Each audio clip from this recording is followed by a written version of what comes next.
There is a courage that begins in childhood, a quiet curiosity, a bravery to ask big questions.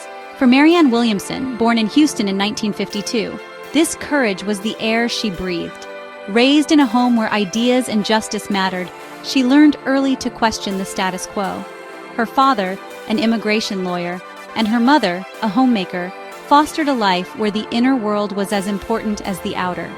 Marianne's curiosity led her from philosophy and theater at Pomona College to the vibrant chaos of New York City, chasing her voice as a cabaret singer.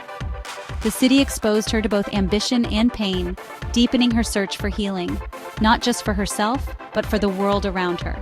The questions from her childhood grew louder. Why do we hurt? How do we heal? What does it mean to live with purpose? This period was a masterclass in vulnerability, showing up, singing her song, even when the audience was indifferent. Her early wandering wasn't being lost, it was mapping her own soul. She was gathering the courage and questions that would define her life's work. Marianne learned that the most powerful answers come from daring to turn inward and face the complexities of the human heart. Sometimes what we seek finds us. For Marianne, that moment came in the 1970s with A Course in Miracles, a spiritual text that spoke to her deepest truths. The course taught, the opposite of love is not hate, but fear, and we can choose love in every moment. Marianne immersed herself, realizing true healing meant changing the mind, not just the world. She transformed from seeker to guide, sharing these ideas first in her living room, then to growing audiences. Her style was direct and personal, making complex spiritual ideas accessible to everyday life. People saw themselves in her story. She built a community hungry for a new way. Marianne showed that spirituality isn't about escaping the world, but engaging with it more fully. She found her voice, not as a singer, but as a teacher of the soul's journey back to love. Her message was about choosing love over fear, every single day. Sometimes a book becomes more than words on a page, it becomes a movement. In 1992, Marianne published A Return to Love, sharing her understanding of A Course in Miracles. The book's message, our deepest fear is not that we are inadequate. Our deepest fear is that we are powerful beyond measure, became a cultural touchstone. Oprah Winfrey's endorsement brought Marianne's words to millions, sparking a global conversation about love and empowerment. The book gave people permission to be vulnerable and to see love as a force for change. It challenged the idea that we should hide our light, urging us to shine as a service to the world.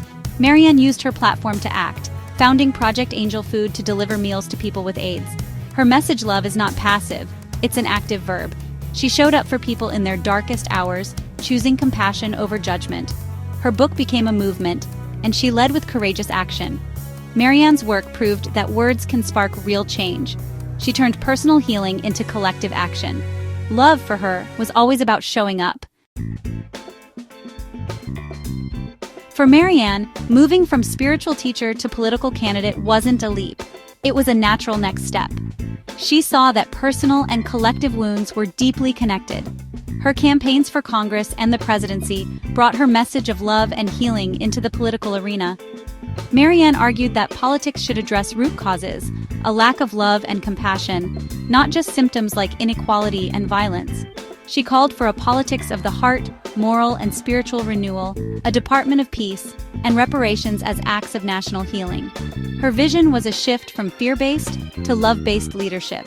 She challenged the system, insisting compassion is strength, not weakness. Marianne invited us to imagine a country built on connection and courage. She called us to bring our whole selves, hearts, souls, and values into public life. Bringing a message of love into politics is like walking into a storm. Marianne faced mockery and dismissal from the political establishment and media. Her spiritual language was used against her, painting her as naive and unserious. Critics ignored her detailed policies, focusing instead on caricature. But Marianne didn't shrink. She stood her ground with grace and conviction. She explained that a politics of love is about courage, standing up to injustice and fighting for a better world. She argued that real naivete is believing we can continue on a path of division without consequences. Her resilience became a lesson in itself, living her principles, choosing love over fear. Marianne refused to let cynicism extinguish hope. She exposed the discomfort politics has with authenticity and vulnerability. Her courage showed that speaking from the heart is a power critics can't diminish. Legacy isn't just about achievements. It's about the conversations we start and the possibilities we open. Marianne Williamson changed the conversation in American politics, introducing the language of the heart. She planted the idea that compassion and love are essential to democracy. Her work gave others permission to bring their full humanity into public life. She expanded what's considered a serious political idea, like a Department of Peace and collective well-being. Marianne showed that strength is vulnerability in service of a greater cause. True power, she taught, is about empowering others, not dominating them. Her message, we all have a role in healing our world. Marianne's story is an invitation to choose love over fear, to bring more compassion and courage into our lives. Her legacy is a reminder, the most powerful political statement is to live a life of wholehearted love.